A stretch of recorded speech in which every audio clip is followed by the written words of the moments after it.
4주간 8번의 주제 설교로 은혜를 나누려고 합니다. 저는 주제 설교하는 거 이렇게 많이 하지 않아요. 그런데 제가 주제 설교를 하는 기간은 딱 새해 첫 달, 한 달밖에 없습니다. 나머지는 전부 강해 설교예요. 주제 설교를 하게 되면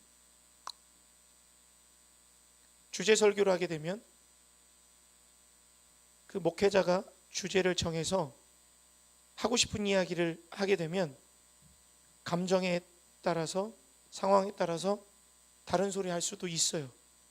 그래서 저는 주제 설교를 하지 않습니다. 특별히 올 한 해에 제가 주제 설교를 하는 것은 그만큼 올 한 해 우리가 가지고 가야 될 이 비전이 우리에게 중요하기 때문에 성경적 근거를 가지고 말씀을 드리는 겁니다. 여러분 이해해 주시기 바라요. 저는 주제 설교를 하는 목회자는 아닙니다. 그럼에도 필요는 합니다. 오늘 다시 한번 본문 한번 띄워주시겠습니다. 읽겠습니다. 시작. 예배하는 자가 영과 예배를 어떻게 하래요? 예배할지니라. 예배할지니라. 무엇으로? 영과 진리로. 여러분 성경에서는요, 우리의 신령과 진정으로 영과 진리로 예배를 드리는 그 한 사람을 찾는다고 말씀하십니다. 그러니까 오늘도 하나님은 우리를 찾고 계시는 거예요. 우리가 영과 진리로 예배를 드리는 예배자가 된다면 하나님은 찾으시고 우리는 드림으로 만나게 되는 거죠. 근데 예배자가 하나님을 찾지 않으면, 예배를 드리지 않으면 하나님과 못 만납니다.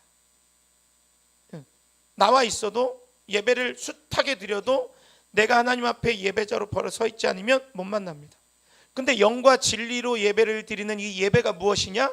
내가 예배를 드림으로 말미암아 성령의 역사와, 아멘, 성령의 역사와 그 진리 되신 예수 그리스도를 통하여 예수를 믿는 우리가 성령의 인도함을 받아 하나님 앞에 나오는 것, 이게 예배인 거죠. 그러면 내가 성령의 인도를 받아 나아갔다면 반드시 우리에게는 영적 변화가 있어야 됩니다. 이게 예배예요. 다시 말해, 내가 영과 진리로 나왔다는 건 전 인격적으로 나의 생각과 나의 감정과 나의 의지, 전 인격적인 헌신으로 예배를 드려야 되는 거예요. 지정의 내 생각도 예배, 내 마음도 예배, 내 행함도 의지적으로 예배. 이게 있어야 영과 진리로 예배를 드리는 드림이 되고 하나님이 찾는 예배자가 됨으로 만나게 되는 줄 믿습니다. 할렐루야. 그래서 따라서 예배 핵심은 어떤 예배를 드리더라도, 무슨 예배요? 어떠한 예배를 드리더라도, 따라합시다. 어떠한 예배를 드리더라도 영적인 변화와 도전이 있어야 되는 줄 믿습니다. 우리가 가정에 가서 신방 예배 드려요? 그럼 가정에서 예배를 드리면 그 또한 예배잖아요. 그럼 그 가정에는 영적 변화와 도전이 있어야 돼요. 사업장에 가서 개업 예배를 드립니다. 그 사업장에 맞는 예배를 드림으로 하나님 앞에 말씀을 받아요. 그러면 나의 영적 변화와 도전이 있어야 되는 거예요. 어떠한 예배더라도 내 영과 진리로 예배를 드려야 되기 때문에. 할렐루야. 아멘이십니까? 여러분 이해되시죠? 그러면 내가 이 영혼을 변화시킬 수 있는 예배가 중요한데, 하나님이 임재하시기 때문에 은혜를 받게 되면 우리는 변화되게 됩니다. 우리 한 집사님 이거 좀 꺼주시면 좋겠습니다. 하나님의 임재가 있으면 우리는 은혜를 받게 되죠. 우리가 은혜를 받으면 우리의 영이 변하게 됩니다. 은혜를 받아야 되는 거예요. 내가 은혜를 받으면 그 다음에 어떤 일이 벌어지냐? 우리의 삶 속에서 회복이 일어납니다. 회복이 일어나요. 그럼 내 마음속에 회복이 일어나잖아요. 그러면 무엇으로 이어지느냐? 내 영적인 부흥으로 바뀝니다. 다시 말해서 내가 예배자가 되었다, 하나님이 예비하신 은혜를 받게 되면 나의 심령 가운데 회복이 이루어지고 그 회복을 통하여서 영적 부흥이 일어나는 거예요. 그럼 우리는 올 한해 예배로 부흥하기 위해서는 가장 첫 번째, 2026년 첫 번째 주일을 통하여서 우리가 드려지는 건 우리의 영적 부흥을 꿈꿔야 되는 줄 믿습니다. 할렐루야. 내가 변하지 않았는데 무슨 교회가 부흥하겠습니까? 내 속에 있는 내 교회가, 내가 부흥해야 변화가 있는 거지. 내가 안 바뀌는데 누가 바뀌겠습니까? 그러니까 결국 예배의 변화와 부흥은 스타일, 어떤 시스템, 이 변화를 얘기하는 게 아니라 예배자가 변하는 것이 부흥이에요. 여러분, 이게 중요한 거예요. 하나님은 영이시니 예배하는 누가요? 예배하는 자가 변해야 예배 은혜가 있다는 거예요. 아멘. 우리가 올 한 해 추구해야 될 예배가 바로 이 예배입니다. 예배자가 변하지 않으면 백날 예배 드려도 변화가 없어요. 왜? 변화의 시도가 없으니까요. 형식이나 스타일은 예배의 도구일 뿐이지 예배의 주체가 되지 않습니다. 예배는 하나님께 나아가는 자, 예배자가 핵심이에요. 내가 하나님께 나아가는 게 목표이고 소망인 거죠. 여러분들은 예배를 어떻게 드리고 계신 거예요? 우리가 예배를 잘 진단하고 예배를 바른 예배를 드릴 수 있어야 우리 교회의 미래가 결정됩니다. 할렐루야. 여러분, 우리가 진정한 예배를 드리지 못한다? 하나님이 받는 예배를 드리지 못한다? 그럼 우린 은혜는 없어요. 그럼 교회는 죽어가는 거예요. 살았다는 이름은 있으나 실상은 죽은 교회가 예배의 은혜가 없는 교회예요. 변화가 없는 교회예요. 잠자는 교회. 여러분, 이렇게 되면 우리 미래는 없습니다. 우리의 예배의 진단은 미래에 대한 방향성을 바로 갖게 하는 겁니다. 잘못된 예배를 하고 있으면 바른 예배가 무엇인지 알려줘야 바른 방향으로 갈 것 아니에요. 맞죠? 여러분, 이해되십니까? 그럼 우리가 지금 드려지는 예배가 무엇을 기준으로 하고 있는가 먼저 알아야 되는 거예요. 자, 우리 이사야서 6장 한번 읽어보겠습니다. 1절부터 8절까지인데요. 같이 합독하겠습니다. 시작.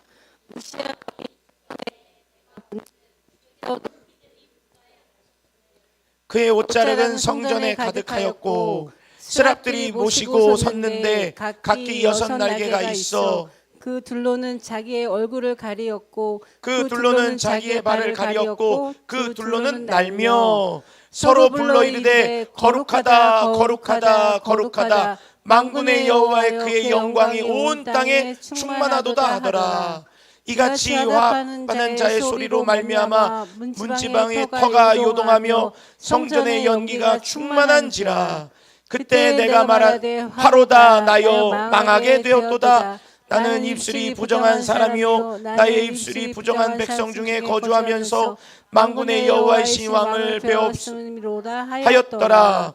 그때 그 스랍 중에 하나가 부젓가락으로 제단에서 집은 빈 숯불을 손에 가지고 내게로 날라와서 그것을 내 입술에 대며 이르되 보라, 이것이 내 입을 닿았으니 내 악이 제거하였고 내 죄가 사여졌느니라 하더라. 내가 또 주의 목소리를 들으니 주께서 이르시되 내가 누구를 보며 누가 우리를 위하여 갈고 하시니 그때에 내가 이르되 내가 여기 있나이다 나를 보내소서 하였더니. 아멘. 이사야 6장 1절에서 8절이 지금 오늘날 우리의 예배 형태를 만든 성경 구절입니다. 첫 번째 1절이에요. 우시아 왕이 죽던 해에 뭐래요? 내가 본즉 주께서 높이 들린 보좌에 앉으셨다. 내가 본즉. 여러분, 우리는 하나님을 볼 수가 없습니다. 내가 볼 수 있다라는 것은 하나님이 보여주셨다는 거예요. 우리는 하나님을 알 수 없습니다. 하나님을 우리가 알고 있다는 건 하나님이 우리에게 하나님이 누구인지 알려주셨다는 거예요. 이게 바로 계시입니다. 계시. 하나님이 나타나셨다. 하나님을 알게 하셨다. 그리고 내가 하나님이 본인 자신을 드러나게 하셨고 알게 하셨고 그 하나님을 내가 바라보았어요. 내가 본즉 주께서 높은 보좌에 앉아 있는 걸 내가 알게 됐어요. 이것을 바로 인식이라고 합니다. 인식. 하나님께서 알게 하셨고 내가 하나님 있는 걸 알았다. 이게 예배자의 태도입니다. 여러분 오늘 성전에 나오실 때, 교회에 나오실 때 하나님이 계심을 알고 나온 거예요. 할렐루야. 아멘이죠.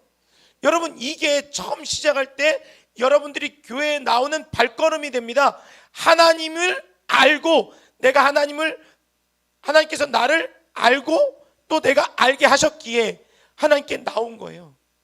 이게 예배의 첫 발걸음입니다. 두 번째 이렇게 돼 있어요. 자, 4절 읽겠습니다. 4절. 3절입니다. 3절. 읽겠습니다. 시작. 서로 불러 이르되 거룩하다 거룩하다 거룩하다 만군의 여호와여 그의 영광은 온 땅에 충만하도다 하더라. 뭐 하는 거예요? 하나님의 영광을 찬양하는 거예요. 아, 내가 본즉 모든 전사와 스랍들이 하나님을 찬양하고 있어요.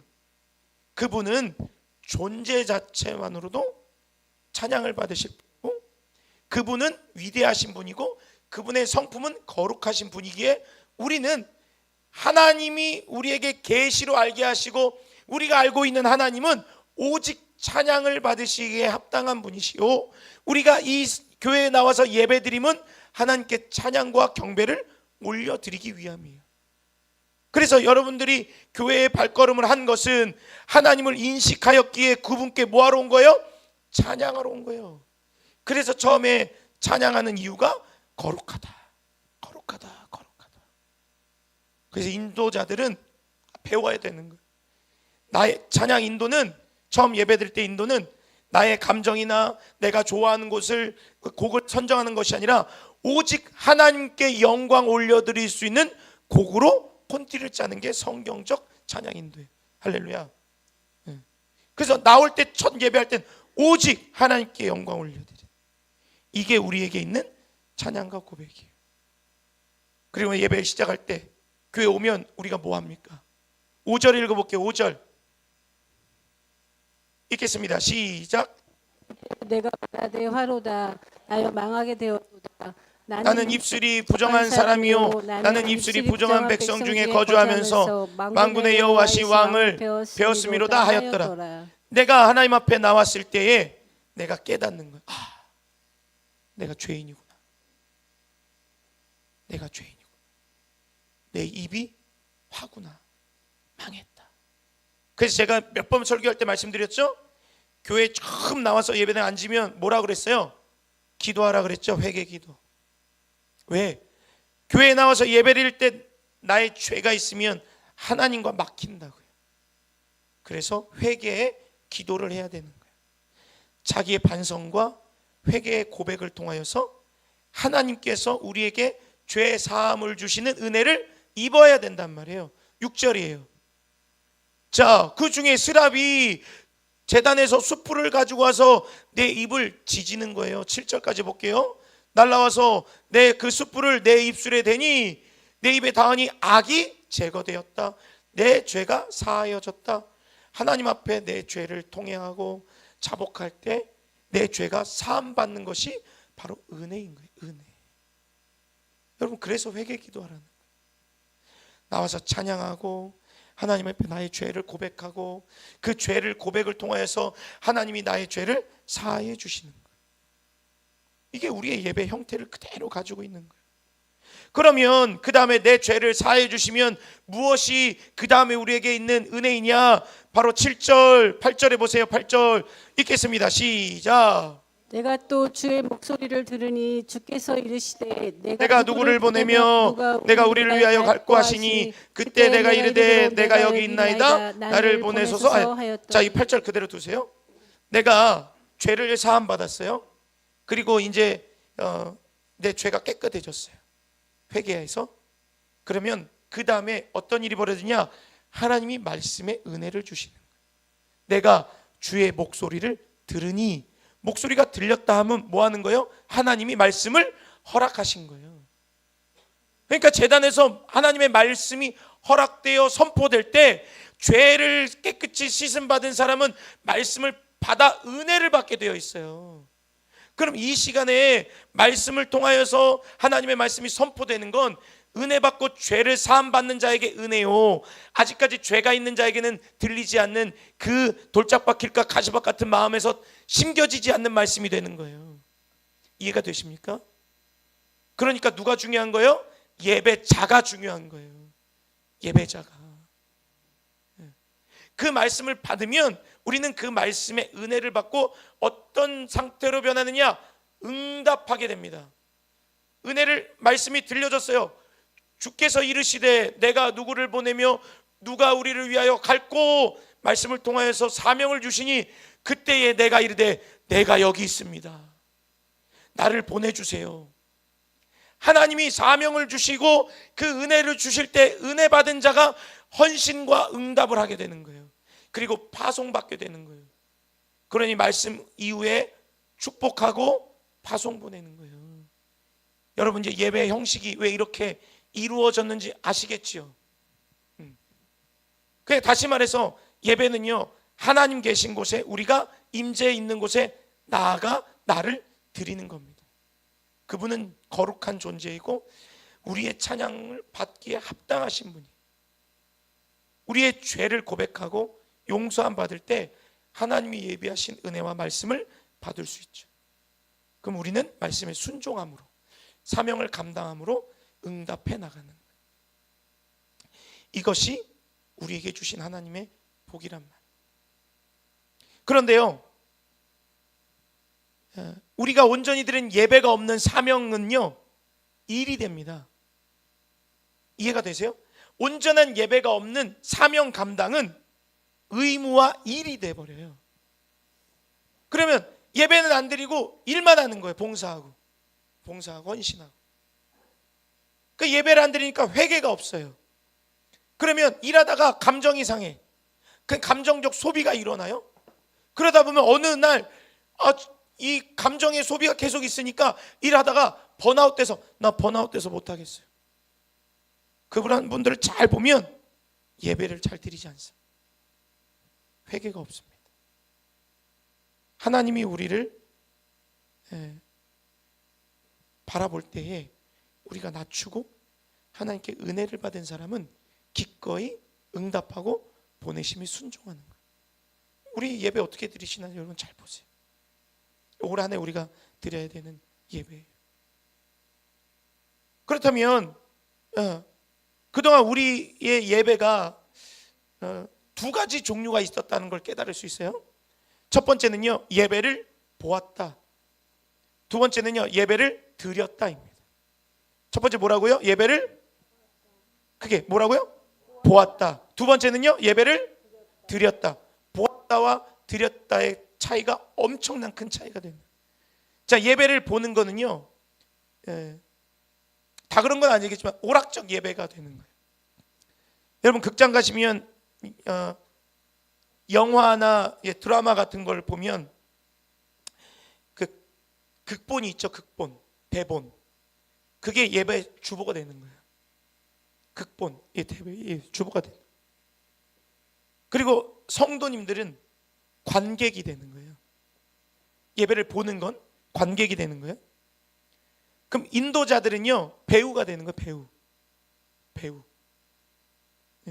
그리고 나와서 헌금은요, 입장료가 되는 거예요. 입장료. 그러면 내가 예배를 보기 위해서 필요한 게 뭐예요? 극장 가면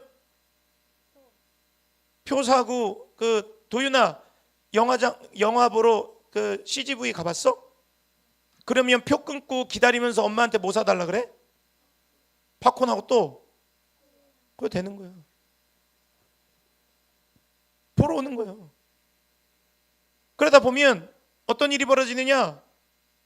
자세가 불편하니까 뒤로 쭉 넣어가지고 다리를 꼬고 이렇게 되는 거예요, 여러분. 그 보다가 진짜 별로야. 그럼 나가서 뭐라 그런 줄 알아요? 오늘 영화 어떠셨어요? 별로였어요. 배우들이 연기가 왜 이렇게 캐스팅했지? 뭐 이런 결말이 왜 이래요? 이러는 것처럼 예배를 보는 관객으로 나가면 나갈 때 오늘 목사님 설교 준비 안 했나 봐. 오늘 찬양단 왜 그래? 연습 안 했어? 야 오늘 좀 은혜 되더라. 준비 많이 했나 봐. 할렐루야를 20분씩 와 칸타타가 짱이다. 이렇게 평가하게 되는 거예요. 여러분 혹시 우리의 예배 가운데 이런 모습이 있다면 여러분 회개하시기 바랍니다. 할렐루야. 이건 예배를 뭐 하는 거예요? 보는 거예요. 그 두 번째, 그럼 예배를 뭐 해야 된다고요? 드려야 된다는 거예요. 자, 예배 우리 다시 한번 볼게요. 에스겔 33장 31절 32절을 읽어보겠습니다. 시작. 백성이 모이는 것 같이 내게 나오며 내 백성처럼 내 앞에 앉아서 내 말을 들으나 그대로 행하지 아니하니 이는 그 입으로는 사랑을 나타내어도 마음에는 이익을 따름이라. 32절이에요. 그들은 내가 고운 음성으로 사랑의 노래를 하며 음악을 잘하는 자 같이 여겼나니 내 말을 듣고도 행하지 아니하거니와. 그러니까 내가 예배를 구경하고 판단하면 음악을 소리로 듣고 마음은 없는 거예요. 그러니까 말씀이 떨어져도 순종하지 못하는 건 그냥 구경하고 간 거예요. 그렇다면 진정한 예배는 뭐냐? 우리가 오늘 말씀해드리는 영과 진리로 드리는 예배는 뭐냐? 예배를 뭐 했다고요? 본 게 아니라 드렸다는 거예요. 여기 나오신 모든 분들이 예배의 주체가 되어서 오직 한 분 하나님을 위해서 뭐 하는 거예요? 나를 드리는 거예요. 드리는 거. 그러면 오직 한 분만 받으셔야 되는 거죠. 다시 말해서 온 성도들이 예배에 참여자 되는 거예요. 찬양도 크게 하고 기도도 열심히 하고 율동도 하고 다윗처럼 춤추다가 바지가 벗겨져도 창피한 것이 아니라 하나님께 영광이 되는 그 우리의 심령에서 끌어오르는 기쁨으로 하나님 앞에 나아가는 거예요. 그렇게 되면 예배는 거룩한 예배가 될 수가 없어요. 예배 시간은 활동적이고 동적인 시간이 될 수밖에 없습니다. 그래서 저나 찬양단은 여러분들의 예배를 이끄는 조력자지 배우들이 아니에요. 그러니까 여기 앞에 나와 계신 분들은 내가 배우가 되려고 하면 안 돼요. 조력자가 돼야 돼요. 그래서 예배 뭐래요? 인도자라는 거예요. 예배를 이끄는 인도자가 되는 거지 내가 예배의 주연이 되면 안 돼요. 예배의 주연은 누구예요? 오직 하나님. 그러니까 하나님의 영광이 되는 거죠. 그러니까 성도의 적극적인 참여가 나를 드림으로 내가 가지고 있는 최고의 것으로 하나님 앞에 나오는 거예요. 그래서 사실 복장도 집에서 가장 비싼 옷, 최고의 것, 그리고 가장 최고의 시간, 내가 드릴 수 있는 가장 최고의 것을 하나님께 드리는 정성을 아낌없이 드리는 것이 바로 예배란 말이에요. 그렇게 드릴 때 하나님은 우리에게 은혜를 주시는 거예요. 사랑하는 여러분, 예배 시간에 은혜를 받기 위해서 모든 수단과 방법을 다 동원하시기 바래요. 은혜 받는 일에 모든 힘을 다 쓰시기 바래요. 은혜 없으면 살 수가 없는데, 은혜 안 받고도 살 수 있다면 그건 사실 하나님과는 아무 상관없는 사람이에요. 예배를 드려도 변하지 않는 건 하나님과 나 아무 상관이 없는 거라니까. 하나님은 영이신데 영과 영이 만나는데 어떻게 영이 안 변합니까? 예? 제가 교도관으로 오랫동안 일하시다가 지금 또 장로님으로서 간증으로 다니시는 분 아세요? 누구예요? 박효신 장로님이라고 있죠? 얼마 전에 새롭게 하소서 나왔어요. 새롭게 하소서. 근데 간증을 들어보니까 뭐라고 말하냐면 교도관인데 그 감옥에 들어온 이 분들이 얼마나 악한 분들이 많겠어요. 근데 그 악한 분들도 하나님이 변하게 만든다는 거예요. 그래서 그 타이틀이 하나님은 그 누구도 변화시킬 수 있다라는 거예요. 그러니까 다시 말해서 내가 하나님이 나를 못 변하게 시키는 게 아니라 내가 안 변하려고 마음 먹은 거예요. 내가 하나님 앞에 제대로 예배를 안 드리면 당연히 안 변하죠. 영과 영이 만났는데 어떻게 안 변하겠습니까? 그러니까 결국 좋은 예배자가 좋은 예배를 드리는 겁니다. 할렐루야. 은혜 있는 예배자가 은혜 넘치는 예배를 드릴 수 있는 거예요. 근데 우린 정반대로 생각합니다. 좋은 예배가 나를 만족하는 거예요. 나를 만족시켜야 돼. 목사님 예배 준비 안 했네. 예배를 똑바로 준비해야지. 내가 그래 왜 은혜 받지? 이렇게 하는 거예요. 응? 은혜로운 예배가 나에게 은혜를 끼친다 생각. 내가 문제인지는 생각 못하고 은혜 못 받았다는 거예요. 아, 예배가 별로네. 자기가 별로인 건 생각 안 하고. 이게 잘못된 거예요. 그러니까 뭐가 중요한 거예요? 예배자가 중요한 거예요. 예배자가. 하나님이 그래서 그 영과 진리로 드려지는 예배자를 찾는 거예요. 사무엘상 16장 7절 보겠습니다. 시작.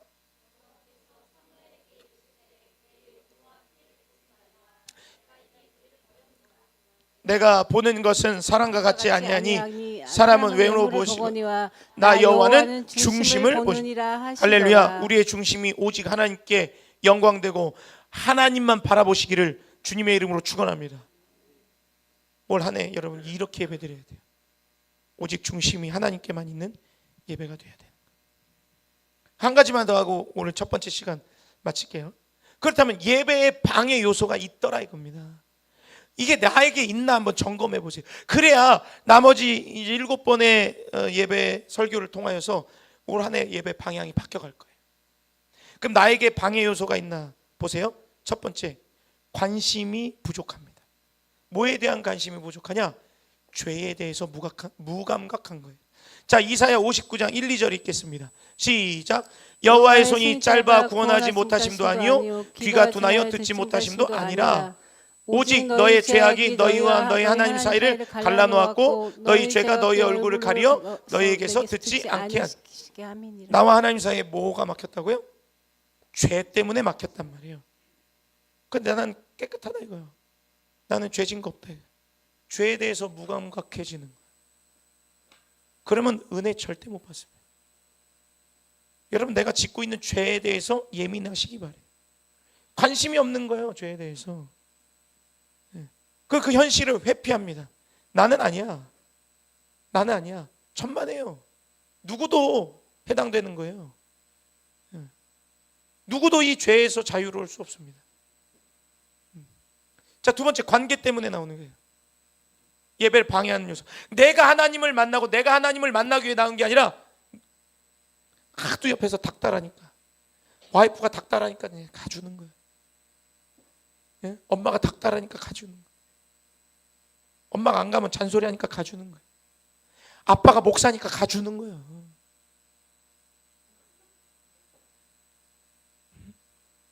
엄마가 권사님이니까 가주는 거예요.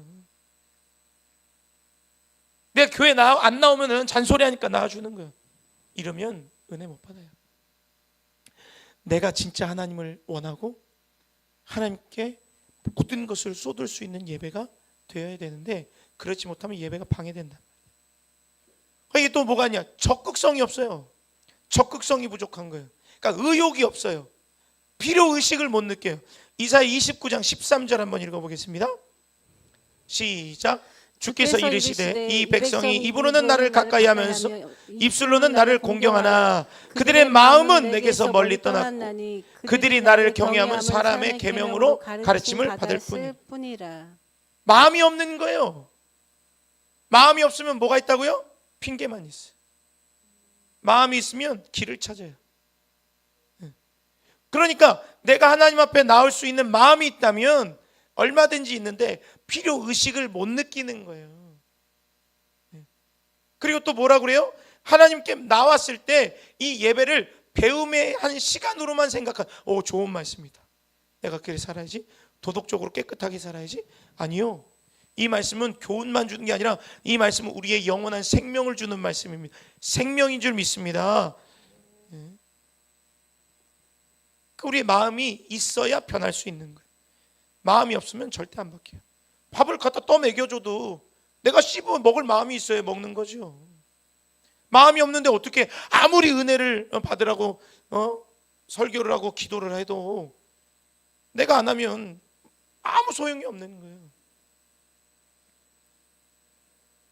또 하나, 우리의 예배를 방해하는 요소, 눈물 흘리고 손 들고 우리의 감정을 막 표현하며 활발한 예배를 드려야 되는데 내 감정을 억제해. 시선을 의식하는 거예요. 그런 거에 대한 엄청난 비판적인 시선을 가지고 있는 거예요. 왜 그러냐? 우리나라의 분위기가 그랬어요. 과거에 우리나라의 전통 교회들은요, 손 들고 찬양하면 혼났어요. 어디서 드럼이 교회에 들어와요? 어디 기타가 어디서 교회 쳐요? 근데 보십시오. 이런 악기가 중요한 게 아니라 성경을 잘 보세요. 손을 들고 찬양하고 하나님 앞에 나 혼자는 땅바닥에 코가 땅에 닿도록 엎드리고 그렇게 경배했어요. 우리나라의 그 과거의 예배가 더 그때 엄숙했겠습니까? 그 고대의 왕정 시대의 예배가 더 엄숙했겠습니까? 그 왕인 다윗도 춤을 추다가 바지가 벗겨졌는데 우리가 뭐가 얼마나 우리 이 한국 땅의 예배의 신앙이 얼마나 몇 년이나 됐다고. 이 선교사가 들어온 지 이제 100년 좀 넘었는데 그게 얼마나 전통이 되었다고. 성경에 나와 있는 찬양을 무시하고 성경에 있는 말씀을 무시하고 우리 교회 전통이 그러니까 방언도 하지 말아라, 손 들고 찬양도 하지 말아라, 시끄럽다, 조용히 기도해라.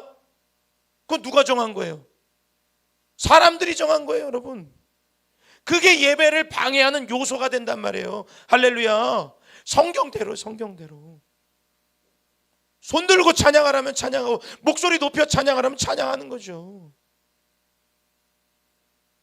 그런 것이 우리의 은혜를 받는 예배 방해 요소가 되더라. 그리고 기복신앙, 복 받으려고 나오고, 내가 찬양하는 것이 즐거우니까 찬양, 원래 내가 노래를 좋아하니까 찬양다나, 쾌락주의. 또 한 가지, 우리나라에 있는 유교적 신앙 우상숭배. 우리나라는 유교 문화가 있습니다.